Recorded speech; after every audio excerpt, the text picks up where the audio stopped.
Good morning, everybody. Good evening, everybody.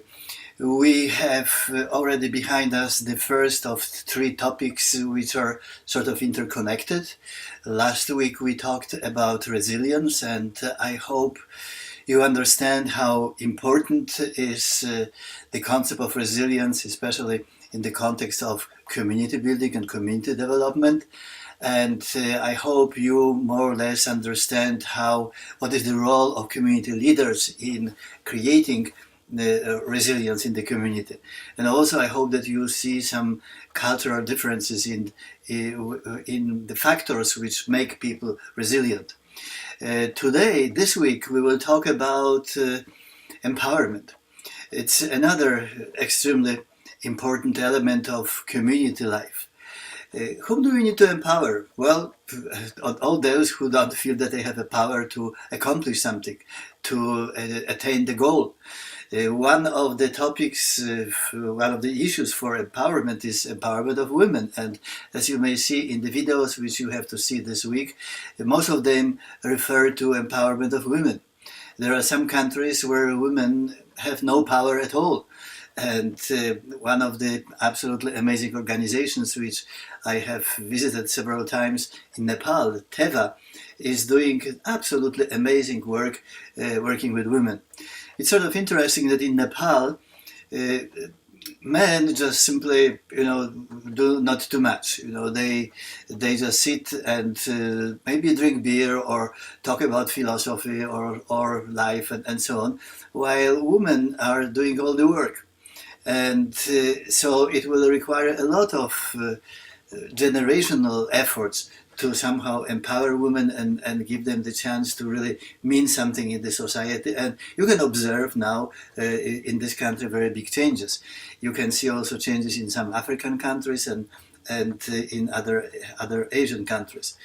But I don't need to tell you that we struggle also with empowerment of women in our own country here, which seems to be an example and model of democracy. But still, there is a lot of work to do here. So I would like you to go through all these videos and learn some basics about empowerment. And I hope you like the song made by Playing for Change with these children. This is also a form of empowerment. When children are together, they can produce something together. They can see how powerful they are when they are in group, and that each individual may contribute something to the community goal and community work.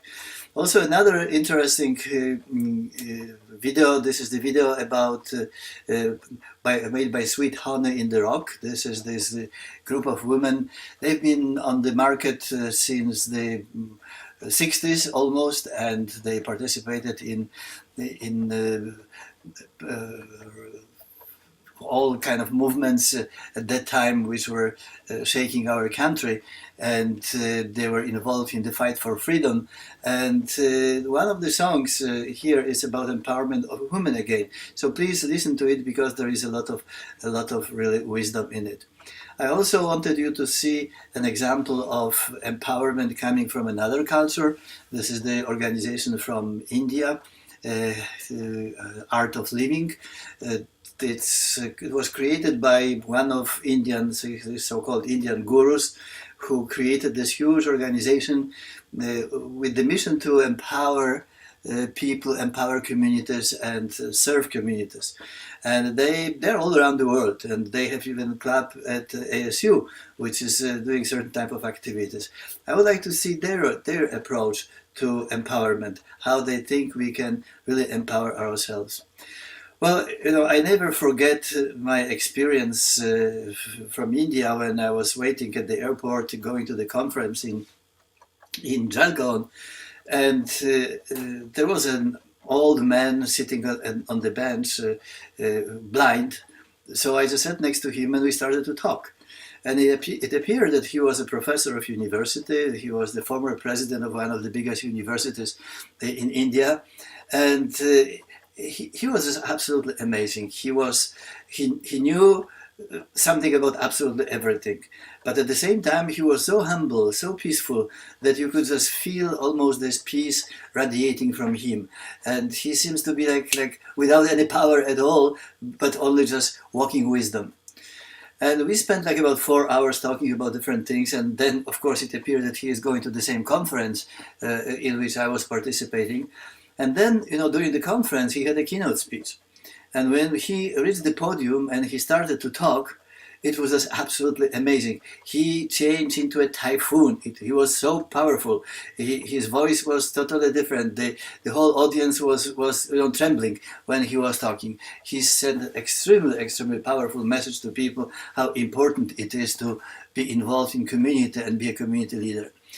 And at the end of his speech, I asked him the question, Professor, could you tell me, how is it possible that you just suddenly changed from the most peaceful and quiet person I have ever seen into someone so powerful and with the ability to influence the whole crowd? And he just smiled and he said, this is very simple, he says. You just need to reduce yourself to nothing and then you become powerful. You have to reduce yourself to nothing. Try to think about this, what kind of interesting approach to empowerment, that you are empowering yourself by reducing yourself to nothing. Okay, I wish you a good week, and please just go through all the videos, and I look forward to read your assignments for this week. Thank you.